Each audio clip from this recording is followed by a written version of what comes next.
Hello friends, Light India channel আপোনালোক সকলোকে স্বাগতম জনাইছো। আশা কৰিছো আপোনালোক সকলোৱে ভালে আছে, মই ভালে আছো।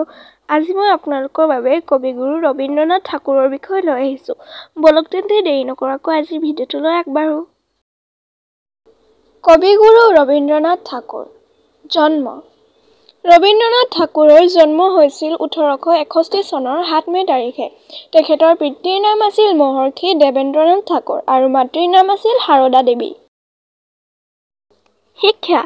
তেখেতৰ পিতৃয়ে উপযুক্ত শিক্ষকৰ তত্ত্বাৱধানত ঘৰতে শিক্ষা গ্ৰহণ কৰাইছিল। তেখেতৰ বিশ্ববিদ্যালয়ৰ ডিগ্ৰী নাথাকিলেও বিশ্বৰ এজন জ্ঞানী মানুহ হৈ সফল হৈছিল। 11 বছৰ বয়সত তেখেতে কামৰ চৰ্চা সকলোতে লাভ কৰিছিল।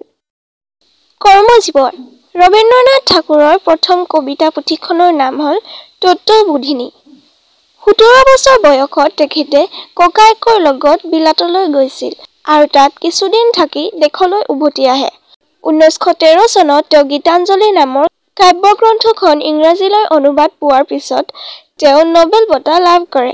ৰবীন্দ্ৰনাথ ঠাকুৰ এজন সংগীতকাৰ, সাহিত্যিক, চিত্ৰশিল্পী, অভিনেতা আছিল। তেখেতৰ সংগীতক ৰবীন্দ্ৰ সংগীত নামেৰে জনা যায়।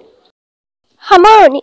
এই সুন্দৰ সাধক মানৱপ্ৰেমী মহাকবিজনৰ 1941 চনৰ 7 আগষ্ট তাৰিখে সমগ্ৰ বিশ্বক কন্দুৱাই ইহলীলা সম্বৰণ কৰে।